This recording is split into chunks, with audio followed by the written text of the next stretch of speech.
All right, so I found this video on the Shroud of Turin.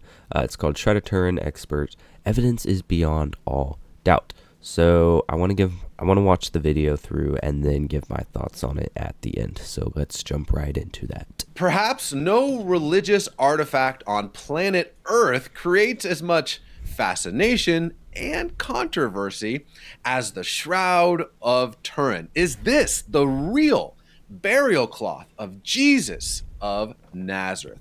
Well, Dr. Jeremiah Johnston, an expert on the shroud, believes the evidence for it is now beyond all doubt.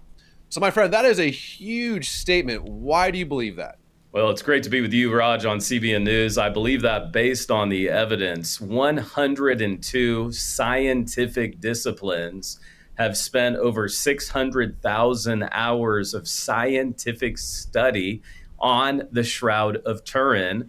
And the great majority of them have concluded the shroud is indeed 2,000 years old. And based on my biblical scholarship, I can assure you that no one was crucified the way Jesus of Nazareth was crucified on April 3rd, AD 33. We know the exact date. It's the best established fact of the ancient world. And so based on this scientific evidence, and many of it is breaking news for your audience, such as the fact that the Institute of Crystallography in Italy has confirmed using wide-angle X-ray scattering technology that the Shroud of Turin, which again is currently in Italy, but is indeed 2,000 years old. We believe it to be the very burial cloths of Jesus of Nazareth. Keep in mind for your audience, and I know your audience is full of Christian thinkers, all four Gospels mention the fact that Joseph of Arimathea wrapped Jesus's body in a linen burial shroud. The Greek word is sindon, anathonia, and then sudarium. And so we believe based on the evidence, not based on failing, not based on some kind of vibe,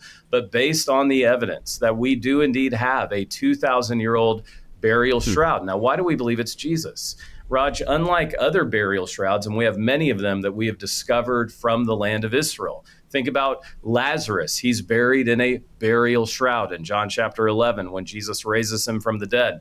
The unique thing about the Shroud of Turin, which is fascinating, is there is an image that is superficially embedded in the 14-foot long burial cloth of the front and back of a 5'11" man, Jewish man with a beard who has experienced trauma that matches and corresponds with all of the details of Jesus's death by Roman crucifixion. And that's why we believe it is indeed the burial shroud of Jesus of Nazareth. Oh my gosh, that is so exciting. Can you give us a little bit of the details on the image itself? Like, how did that come to be? This is what's fascinating to scientists, and this is what's fun for your audience. I know the 2 million subscribers of CBN News love to see ways that faith and reason intersect. And in the death, burial, and resurrection of Jesus, which of course is attested to in the New Testament, we have this artifact, the Shroud of Turin, where you have the death, burial, and resurrection all found in one artifact from history. This is fantastic. And Enea Laboratories in Rome, Paul Delazzo, spent 5 years of his scientific life studying how much light energy would be required to leave a flash, if you will, Right. a first century selfie, if you will, of Jesus of Nazareth in the Shroud of Turin. And again, this isn't a pastor trying to prove anything. This is a light scientist. And Paul Delazzo states it took 34,000 trillion watts of energy. Wow. But Whoa. it wasn't just the amount of energy, it was the speed. Think about when the Bible says we'll see Jesus in the twinkling of an eye. The Enea Laboratory said this 34,000 trillion watts of energy traveled in 1/40th of a billionth of a second Oh my to gosh. leave the image on the shroud. Otherwise, it would have scorched the image and destroyed it. And the image is just 2 or 3 microns thin. It disappears if you go closer than 8 feet to the shroud. And so this is what has baffled scientists. Scientists have confirmed it is not a work of art. It's not man-made. No one's worshiping some kind of man-made idol or relic here. They have confirmed there's no pigment, there's no dye.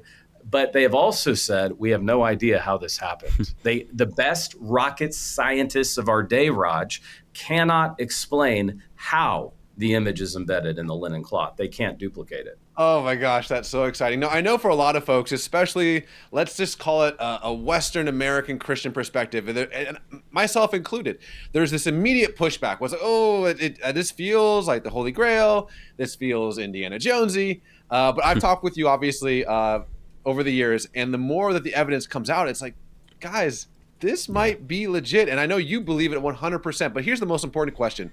What if it is the Shroud? Then what does that mean? Well, there's a couple of things I want to remind your audience of, and thanks for having me. Number one, we wouldn't have a New Testament if there wasn't evidence for the resurrection of Jesus. Mm-hmm. Remember, no one expected Jesus to rise from the dead, and they're shocked when they see him. And remember Thomas in John 20, unless I see the nail prints in the wrists, unless I see the wound in the side, I will not believe. And what's awesome about Jesus, he meets us in our doubts. He doesn't shame us. He sharpens us when we doubt. And so let's not be overly pious. I say this in love to many of my Christian brothers and sisters who are watching, think, oh, I have faith. I don't need evidence. I don't need artifacts. I don't need archaeology. I don't need Indiana Jones Christianity. Well, the original authors of the New Testament did. They needed evidence to see that he was alive from the dead before they authored, the 8 or 9 authors of the New Testament, what Jesus did. Remember, John said, I've written all these so that you believe. He's getting way too so close that you to believe. the camera. In 1 John 1, he said, that which we have heard, which we have seen, which our hands have handled. I mean, this is evidence. We're not talking about myths or fairy tales or fables. We're talking about real people, real places, real events. And so the implications are we have the moment of resurrection captured in a 1st century burial cloth. And what's so unique about this, Raj, it's tied to technology. I really believe as we get closer to the second coming of Jesus Christ, we are seeing this phenomena of a controlled revelation of Jesus Christ tied to technology. And you're going to Italy, next week to see it, right? I'll be there next weekend, Lord willing, and I'll be filming my progress. I'll be posting about it. I have a film crew with me. It's the Feast of the Holy Shroud. There's much going on with the Pope's death and conclave. And as an evangelical Christian, I'm delighted that I've been invited to participate with the Shroud this weekend. Dr. Jeremiah Johnston, thank you. Wow. So initially, I don't know. It's crazy. Okay, so originally I was more on the skeptical side of the Shroud, but it seems that the more and more that they find out about it, the more and more authentic it starts to get, which it's crazy.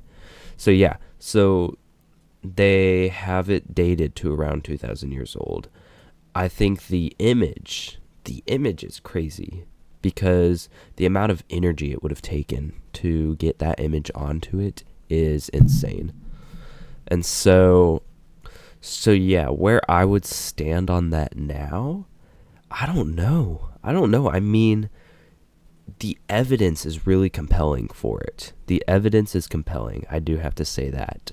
I want to continue to update. I want to keep getting updates and seeing what advancements they're making and what more discoveries they are finding on this, because I don't know, it just seems like the more and more they learn, the more authentic it gets. So I want to hear your thoughts about what you think about the Shroud, whether you think it's authentic or not, and why. And so yeah, thank you for watching, and I will see you in the next video. God bless.